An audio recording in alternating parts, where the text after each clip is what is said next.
Faire un doctorat? Mais c'est quoi le doctorat? Lorsqu'on entre dans des études, la logique veut qu'on fasse une licence, puis un master et enfin un doctorat. Mais on peut tout à fait s'arrêter au master en ayant le titre de psychologue.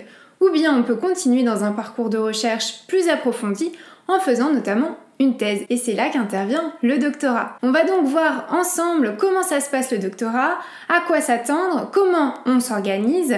Donc c'est parti!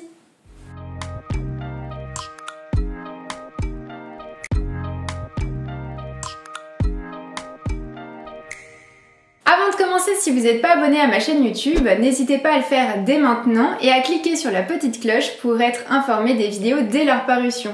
Vous pouvez également me suivre directement sur Instagram et retrouver tous les lives sur la psycho, la plupart en replay, je pense que ça peut vous intéresser. Non mais Marion, franchement, tu crois vraiment que j'ai envie de refaire un doctorat alors que je viens de me taper 5 ans d'études pour être psychologue ? On peut choisir de faire un doctorat pour plein de raisons différentes. Parce qu'on aime la recherche, parce qu'on a une thématique qui nous intéresse et on a envie de l'approfondir et donc de faire une thèse, parce qu'on a envie d'être reconnu dans le milieu universitaire, ou encore parce qu'on a envie de passer le concours et de devenir maître de conférence et ensuite enseigner à l'université. Bref, il peut y avoir plein de raisons différentes et ça va vraiment dépendre de la motivation de chacun, mais de toute façon, le doctorat n'est absolument pas du tout obligatoire. Non mais, pour faire un doctorat, il faut avoir un M2R. Moi, j'ai qu'un M2 Pro. Ne me dis pas, s'il te plaît, qu'il va falloir que je me retape une année de Master 2, hein. Tout dépend. Il est préférable d'avoir fait une année de M2R pour pouvoir entrer en doctorat.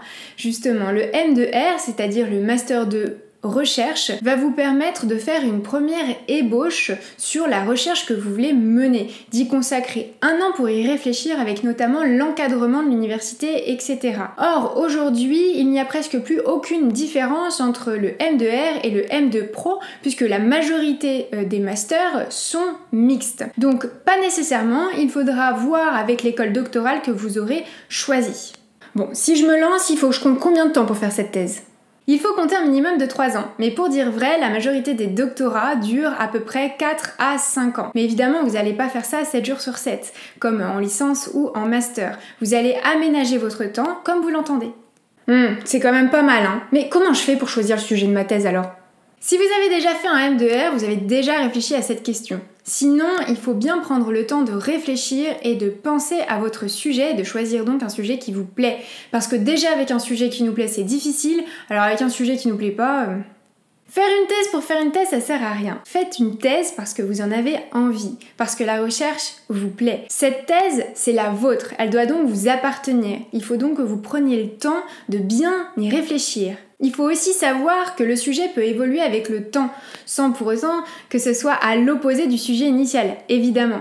Mais l'angle de vue peut évoluer et ça se co-construira avec votre directeur de thèse. Et puis parfois une opportunité peut arriver, un psy vous propose d'intégrer une équipe de recherche et là hop, vous avez le sujet de votre thèse, évidemment si ça vous plaît. Donc ça va vraiment dépendre de plein de paramètres, mais en attendant, ce qui est vraiment essentiel, c'est que vous puissiez prendre le temps d'y réfléchir.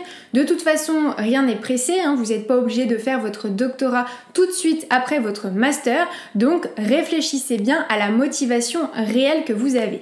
Et je me demandais, est-ce qu'on est accompagné pendant nos années de doctorat, ou alors on est vraiment seul au monde ? Ça dépend. On est accompagné par un directeur de thèse, mais ça va dépendre de son implication. Parce que tous les directeurs de thèse ne sont pas autant impliqués qu'on l'aimerait et on se sent parfois très seul.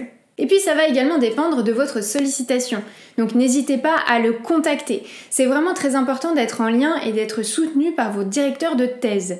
Vous pouvez également avoir une co-tutelle, c'est-à-dire être dans un partenariat avec un pays étranger. Ça va dépendre de l'université et de l'école doctorale. Puisqu'ils essayent justement de réduire un maximum les années de doctorat à 5 ans, il va y avoir un comité de suivi individuel qui va être fait par 2 psys extérieurs qui vous permettent justement d'être davantage soutenu en plus de votre directeur de thèse. Vous avez également des soutenances à mi-parcours et vous avez également des séminaires doctoraux qui sont en fait une réunion de tous les doctorants par votre directeur de thèse tous les mois et demi à peu près pour justement savoir où est-ce que vous en êtes et être soutenu davantage. Bon, ça a l'air pas mal, mais entre toi et moi, est-ce qu'on est payé pendant le doctorat ?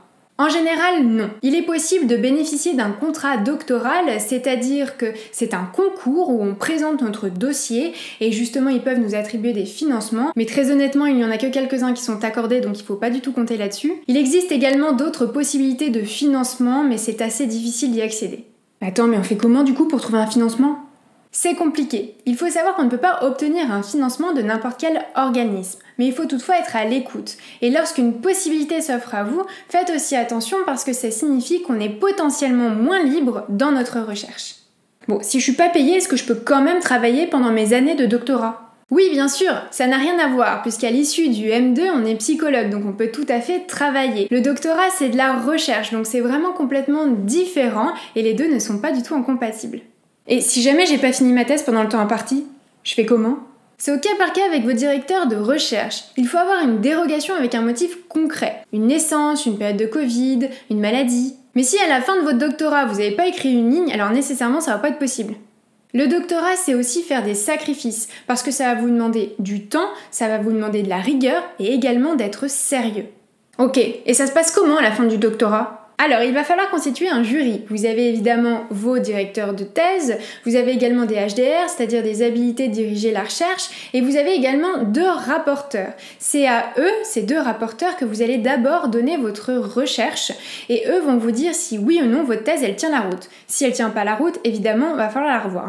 Si c'est tout ok, vous allez donc transférer votre thèse aux autres membres du jury et ensuite vous allez passer en soutenance. Il faut donc compter 3 mois entre la fin de votre doctorat et votre soutenance. Une fois que vous avez soutenu, vous avez donc le titre de docteur en psychopathologie, en psychanalyse, etc. Ça va vraiment dépendre de la spécialité de votre école doctorale. Vous pouvez donc poursuivre vers le concours pour être maître de conférence, etc., etc. Mais attention, ce qu'il faut vraiment savoir, c'est que c'est le rapport de soutenance qui va vous poursuivre tout au long de vos années de recherche, puisque ça va être lui qui va être lu majoritairement parlant, donc ne lésinez pas sur le choix des 2 rapporteurs. Il est vraiment très important. Si je fais une thèse, est-ce que je suis obligée de donner des cours? À la suite du doctorat, non, vous n'êtes absolument pas du tout obligé. C'est-à-dire qu'une fois que vous avez votre titre, vous en faites ce que vous voulez. Soit vous vous arrêtez là, soit vous continuez votre carrière universitaire. Par contre, pendant vos années de doctorat, vous allez être effectivement obligé de donner des cours, donc d'être chargé de TD pour les licences. Mais ce qu'il faut savoir, c'est que selon certaines facs, il peut y avoir bien plus de doctorants que de postes de chargé de TD, donc vous pouvez très bien être dispensé de chargé de TD. En revanche, si vous souhaitez continuer votre carrière universitaire, il faut savoir que vous allez être obligé d'avoir dispensé un certain nombre d'heures de TD, donc ça va vraiment dépendre de ce que vous voulez faire par la suite. Ce qu'il faut retenir, premièrement, réfléchissez bien à pourquoi vous voulez faire un doctorat. Deuxièmement, gardez à l'esprit qu'il faut au minimum 3 ans, mais comptez quand même 4 à 5 ans. Et enfin, troisièmement, sachez qu'on est souvent seul, qu'il faut vraiment être motivé et qu'il faut quand même avoir le sens du sacrifice. J'espère que cette vidéo vous a plu. Si c'est le cas, n'hésitez pas à mettre un petit pouce pour me soutenir ou bien à m'écrire un commentaire juste en bas. Je serais ravie de pouvoir échanger avec vous. Merci infiniment à Solène qui a pu répondre à toutes mes questions, qui est doctorante. Donc vraiment, merci à toi. Je vous rappelle également que vous pouvez tout à fait participer à la masterclass en live pour connaître les 3 erreurs à ne pas commettre lorsque l'on veut se lancer en libéral en tant que psychologue. Vous avez les dates et le lien juste en bas dans la barre de description. En attendant, je vous souhaite une très belle journée. À très vite. Ciao ciao.